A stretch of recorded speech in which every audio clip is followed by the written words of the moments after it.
శ్రీకృష్ణ పరబ్రహ్మణే నమః. నిన్న మనం పారాయణంలో యజ్ఞవరాహమూర్తి యొక్క ఆవిర్భావం, ఆయన యొక్క అవతారం గురించి తెలుసుకుని ధన్యులమయ్యాం. అయితే ఇవాళ కూడా ఒక మంచి విషయాన్ని తెలుసుకుందాం. అసలు వ్యాస భగవానుడు గృహస్థాశ్రమం అనేది ఎంత గొప్పదో, గృహస్థాశ్రమంలో ఉన్నవాడు తరించడానికి ఎటువంటి మార్గమును అవలంబించాలో, ఎటువంటి జీవనం గడపాలో, అందులో తేడా వస్తే ఏమి జరుగుతుందో, భోగము అంటే ఏమిటో, దానిని ఎలా అనుభవించాలో, అలా భోగమును అనుభవిస్తే పొరపాటు లేకుండా ఎలా ఉంటుందో చెప్పడానికి ఒక అద్భుతమైన ఆఖ్యానాన్ని చూపించారు. అది దేవహూతి కర్ధమ ప్రజాపతుల జీవితం. అసలు గృహస్థాశ్రమ ప్రవేశం అనేది వివాహంతో ప్రారంభమవుతుంది. దుష్ట భార్య కానీ దొరికిందంటే ఒక జీవితం పోతుంది. భార్య సరైనది దొరకకపోతే, తనను అనువర్తించే భార్య కానీ జీవితంలో దొరకకపోతే ఆ వ్యక్తి జీవితం ఇక జన్మ పాడైపోయినట్లే. అందుకే మిత్రుణ్ణి సరైన వాడిని పెట్టుకొనకపోయినా కనబడిన ప్రతివానితో మనం స్నేహం చేసినా మనకి జీవితం సుఖం అన్నది ఉండదు, వాడు పాడు చేసేస్తాడు.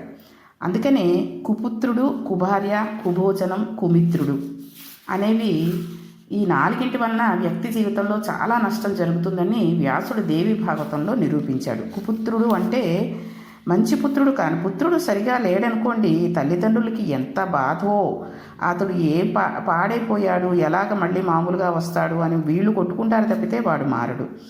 అలాగే కుభార్య, భార్య కూడా సరైనది దొరకక తను చెప్పినట్టు వినకుండా ఉంటే అతనికి చాలా బాధ కలుగుతూ ఉంటుంది. అసలు భార్య ఏమిటి, భర్త ఏమిటి, భర్త కూడా సరిగా వినేవాడు, మనం చెప్పినట్టుగా, అంటే చెప్పింది మంచా చెడా అనేదైనా కనీసం విననివాడు ఉన్నాడనుకోండి. చూడండి, రామాయణంలో మండోదరి చెప్పేదంతా వింటాడు కానీ రావణాసురుడు చేయుడు, వాలి కూడా అంతే.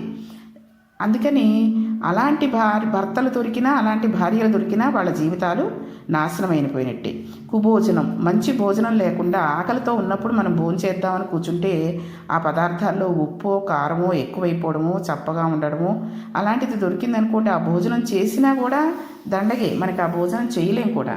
కుమిత్రుడు, మిత్రుడు కూడా సరైన వాడు దొరకలేదనుకోండి, మనకి మంచి సలహా ఇచ్చి మనకి అండగా దండగా ఉండే మిత్రుడు కనుక దొరకకుండా మన ముందు ఓలాగా వెనకాల ఓలాగా మాట్లాడే మిత్రులు, ఈ రోజుల్లో ఉండే మిత్రులు లాంటి మిత్రులు దొరికారనుకోండి, అటువంటి వాళ్ళ వలన కూడా మన జీవితం చాలా నష్టపోతుంది. కాబట్టి ఈ నాలుగింటి వలన ఏమేంటంటే అవి కుపుత్రుడు, కుభార్య, కుభోజనం, కుమిత్రుడు.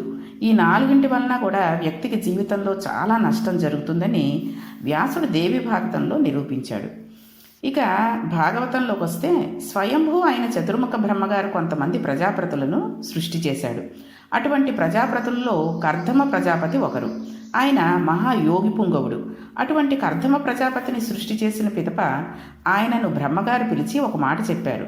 నాయన, నువ్వు ప్రజోత్పత్తిని చెయ్యాలి, నువ్వు ఇంకా సృష్టి కార్యం నిర్వహించాలి, నీకు అనురూపయ్యై నీతో పాటు శీలం సరిపోయే ఒక భార్యను స్వీకరించి సంతానాన్ని కను, ఇది నా కోరిక అన్నాడు.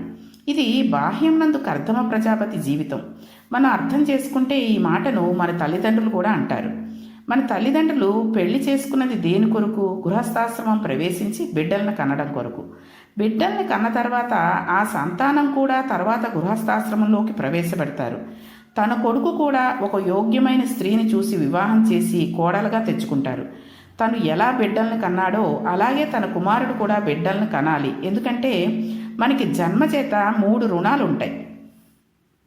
అందులో ప్రధానమైనది పితృరుణం. తండ్రి గారు బిడ్డల్ని కన్నారు, ఆ బిడ్డలు పుట్టగానే తండ్రి గారికి రుణపడతారు. ఆ రుణం తీరాలంటే ఆ బిడ్డలు కూడా వివాహం చేసుకుని మరల కొంతమంది బిడ్డలను కనాలి. అలా బిడ్డలను కంటే వారు పితృరుణం నుండి విముక్తులవుతారు. మనుష్యునికి అది ప్రధానమైన ధర్మాలలో ఒకటి. అందుకని గృహస్థాశ్రమ స్వీకారం చేస్తాడు. అంతేగాని నేను పెళ్లి చేసుకోను, నాకు పిల్లలు అక్కర్లేదు, తమ్ముడికి అయిపోతుంది కదా, ఆ తమ్ముడికి అంటాడులే, లేకపోతే అన్నయ్యకి అవుతుంది, అన్నయ్య చూసుకుంటాడులే, ఇప్పుడు పిల్లల్ని కనకపోతే ఏమవుతుంది, ఇలాంటి మాటలు ఎప్పుడూ కూడా పిల్లలు మాట్లాడకూడదు. తల్లిదండ్రులు చూపించిన పిల్లని చూసుకుని పెళ్లి చేసుకుని వారి వల్ల, ధర్మపత్ని వల్ల ఒక పిల్లాడో పిల్లను కని పితృరుణాన్ని తీర్చుకోవాలి.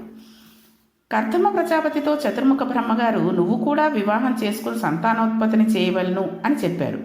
ఆయన మహాయోగి పుంగవుడు, గొప్ప జ్ఞాని, గొప్ప తపశ్శక్తి సంపన్నుడు. ప్రజాపతి తండ్రి మాట పాటించాలి అని అనుకున్నాడు. అప్పుడు సరస్వతీ నదీ తీరంలో కూర్చుని శ్రీమన్నారాయణని గురించి 10,000 సంవత్సరాలు తపస్సు చేశాడు. అప్పుడు స్వామి ప్రత్యక్షం అయ్యారు. ఇక్కడ మనం కొంచెం జాగ్రత్తగా గమనిస్తే కథలో మొట్టమొదటి మలిపే మళ్ళీ ఆశ్చర్యంగా ఉంటుంది. చూడండి, భగవంతుడు కనబడగానే భక్తుని కన్నుల వెంట ఆనంద బాష్పాలు కారుతాయా? భక్తుని చూడగానే భగవంతుని కన్నుల వెంట ఆనంద బాష్పాలు కారుతాయా? సాధారణంగా భగవద్ దర్శనం అయినప్పుడు భక్తుని కన్నుల వెంట ఆనంద బాష్పాలు కారుతూ ఉంటాయి. కానీ ఇక్కడ కర్దమ ప్రజాపతి తపస్సుకు మెచ్చిన శ్రీమన్నారాయణ కన్నుల వెంట ఆనంద బాష్పాలు జారి నేల మీద పడ్డాయి. ఇది ఎంత విచిత్రమైన సంఘటన అంటే, సరస్వతీ నదీ తీరంలో కూర్చుని కర్దమ ప్రజాపతి తపస్సు చేస్తే శ్రీమన్నారాయణుడు ప్రత్యక్షమై అంతటి భక్తుడిని చూసి సంతోషపడగా ఆయన కన్నుల వెంట కారిన బాష్పబిందులు ఎక్కడ పడ్డాయో ఆ పడిన చోట ఒక సరోవరం ఏర్పడింది. అది సరస్వతీ నదిని చుట్టి ప్రవహించింది. ఈ సరోవరంని బిందు సరోవరం అని పిలిచారు. అంటే బిందువులు పడ్డాయి కదండి, అందుకని బిందు సరోవరం. పరమాత్మ ఎందరో భక్తులను చూశాడు, కానీ కర్దమ ప్రజాపతిని చూస్తే ఎందుకు ఇంత సంతోషపడిపోయాడు? ఎందుకు ఆయన కన్నుల వెంట అంత ఆనంద బాష్పాలు రాలాయి? ఎందుకు అంత ఆనందపడిపోయాడు? దానికి హేతు ఏదో ఉండాలి కదా. కర్దమ ప్రజాపతి మాట్లాడితే ఆ హేతు ఏమిటో తెలుస్తుంది. పరమాత్మను చూసి కర్దమ ప్రజాపతి అన్నాడు, ఈశ్వర, నీవు కాలస్వరూపుడివై ఉంటావు. కాలము అనుల్లంఘనీయం, అది ఎవ్వరి చేత ఆపపడదు, అది ఎవ్వరి మాట వినదు, దానికి రాగద్వేషాలు లేవు, దానికి నా అన్నవాళ్ళు లేరు, శత్రువులు లేరు. అది అలా ప్రవహించి వెళ్ళిపోతూ ఉంటుంది. అలా వెళ్ళిపోతున్న కాలంలో జీవులు వస్తూ ఉంటారు, వెళ్ళిపోతూ ఉంటారు. ఒక మహాత్ముడు వచ్చాడని కానీ, ఒక మహాత్ముడు వెళ్ళిపోయాడని కానీ కాలం ఆగదు. దానికి సంతోషం ఉండదు, దానికి దుఃఖం కూడా ఉండదు, నడిచి వెళ్ళిపోతూనే ఉంటుంది. ఇలా వెళ్ళిపోతున్న కాలమునందు అల్పమైన భోగమునందు తాద్మత్యం చెందకుండా నిన్ను చేరాలి. ఈ కాలము నీ స్వరూపమే. నీ స్వరూపమైన కాలంలో నిన్ను అనుష్ఠించి నిన్ను చేరుకోవాలి. నిన్ను చేరుకోవడానికి అపారమైన భక్తి ఉండాలి. భక్తితో కూడి గృహస్థాశ్రమంలో ఉండాలి. గృహస్థాశ్రమంలో ఉండి భోగం అనుభవించాలి. ఆ భోగము వేదము అంగీకరించిన భోగమై ఉండాలి. ఈ భోగమును అనుభవించి వైరాగ్యాన్ని పొందాలి అన్నాడు. ఇది ఎంత గొప్ప మాట చూడండి. భోగం అనుభవించకుండా వైరాగ్యం కాదు, భోగం అనుభవించి వైరాగ్యాన్ని పొందాలి. ఈ మాట దగ్గర పెద్ద తేడా ఉంది. దీన్ని మనం జాగ్రత్తగా గమనించాలి. వేదం అంటే ఏంటి? ఒక పొగరమూత ఎత్తుకు ముకుతాడు వేసి నడిపితే అది ఎలా నడుపుతుందో అలా నడపగలిగేదే వేదం అన్నాడు కర్దమ ప్రజాపతి. ఈ మాటకు అర్థం ఏంటంటే, మనం చేసే పనులలో ఒకే ఒక తేడా ఉంది. విపరీతంగా వాహనములు తిరిగే ఒక రహదారి ఉందనుకోండి, దాని మీద నడిస్తే ప్రమాదం వచ్చేస్తుందని పెద్దవాళ్ళు రోడ్డుకు ఎత్తుగా ఒక గట్టు కట్టి పాదాలతో నడిచేవారు, వాహనముల మీద వెళ్ళినవాడు దాని మీద నడవండి అని ఒక నిర్దేశం చేసేవారు. ఈ వాహనం మీద వెళ్ళని వాళ్ళు, పాదచారులు కూడా దాని మీద నడుస్తూ ఉంటారు. ఫుట్పాత్ మీద నడవమని చెప్పారనమాట. మనం ఫుట్పాత్ ఎక్కకుండా రోడ్డు మీద నడిచి వెళ్ళిపోతే ప్రమాదం జరిగి తీరుతుంది. కాబట్టి వాహనం రోడ్డు మీద ఉండాలి, మనం వెళ్ళాలి, ఫుట్పాత్ మీద మనం నడవాలి.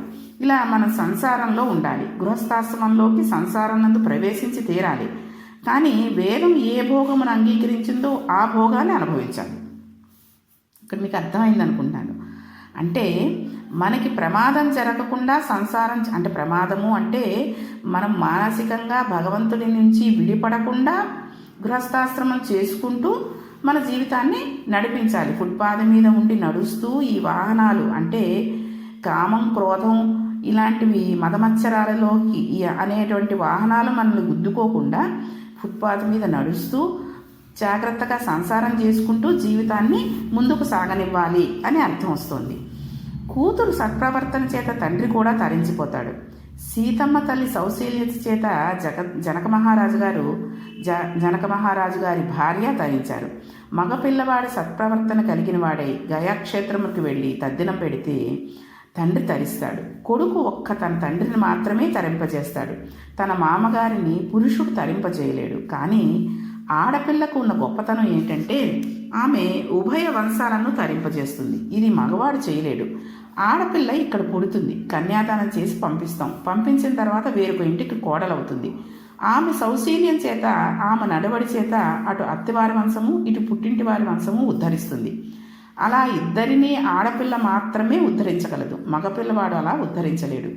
అటువంటి ఆడపిల్లని ఇచ్చేటప్పుడు కన్యాదాత కొన్ని ప్రమాణాలను అడుగుతాడు.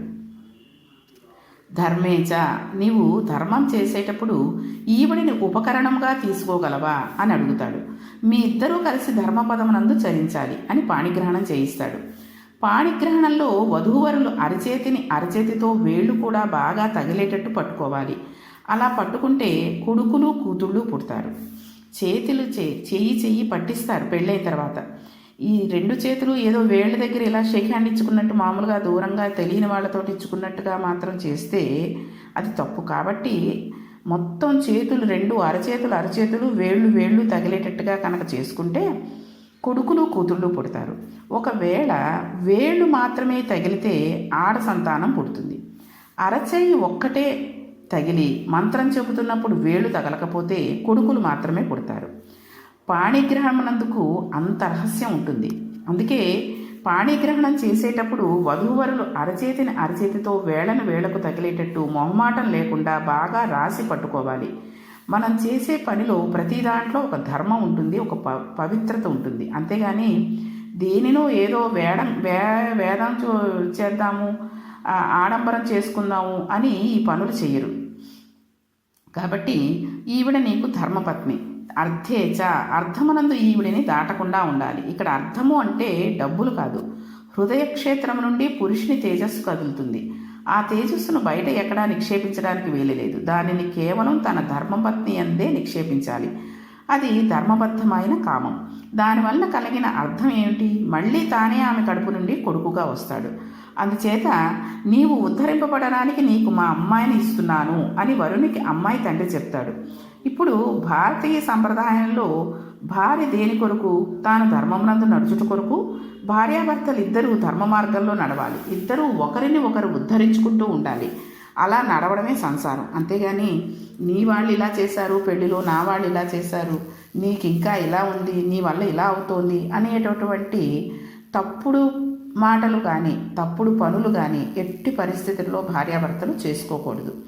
సంసారం నందు ఉంటూ ధర్మసమ్మతంగా భోగములను అనుభవించడంలో ఏమీ తప్పులేదు. కానీ వైరాగ్యం అనేది తనంత తాను కదిలి వచ్చే వస్తువు కాదు. మనం అంతర్గతంగా ఒక రకమైన పరిశీలన చేస్తుంటే వైరాగ్యం వస్తుంది. ఈ పరిశీలన ప్రతి క్షణం జరుగుతూ ఉండాలి. బోధనల వలన వైరాగ్యం రాదు. బోధనల వలన కొద్దిపాటి వైరాగ్యం రావచ్చు. నిజమైన వైరాగ్యం మనల్ని మనం పరిశీలించుకోవడంలో వస్తుంది. కాబట్టి మనం ఒక వస్తువు వలన కొంతసేపు పొందిన సుఖం కాదు, పొందిన దుఃఖము కాదు. సుఖము దుఃఖము రెండూ సత్యములు కావు. మనం పొందే ఈ అనుభూతులు తాత్కాలికం. కాబట్టి మనసు చెబుతున్న సుఖం కాదు, దుఃఖం కాదు. ఈ సుఖదుఖాలు రెండూ కూడా మనసు చేత సృష్టించబడిన ద్వంద్వములు. దీనికి అతీతంగా ఏదో ఉంది. దానికి దుఃఖం బాసగా ఉంటుంది. బాసగా ఉండనా అది అంటదు. ఇది నిజమైన ఆనందం. అది ఏది? ఎంత చూసినా ఎంత అనుభవించినా ఎప్పుడూ సుఖంగా ఉండే వస్తువు ఒకటి ఉన్నది. అదే వేదం.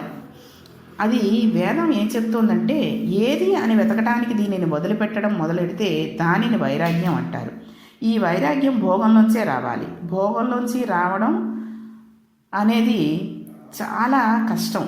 భోగంలోంచి రోగం రావడం, భోగంలోంచి యోగం రావడం అనేది మన నడవడిని బట్టి ఉంటుంది. కాబట్టి మనం ఈ సాంసారికం గృహస్థాశ్రమం అనేది ఎలా చేయాలి అనేది కూడా భాగవతం చెప్తూ ఉంటుంది. ఇంకా మనం ఈ సంసారంలో ఎటువంటి పనులు చేయాలి, భార్యాభర్తలు అనేవాళ్ళు ఎలా ఉండాలి, కొడుకులు ఎలా ఉండాలి అనే విషయాన్ని కూడా తెలుసుకుంటూ కృష్ణ పరమాత్మ ఎందుకు ఆనంద బాష్పాలు రాల్చాలి అనే విషయాన్ని తెలుసుకుందాం. శ్రీకృష్ణ పరబ్రహ్మణే నమః.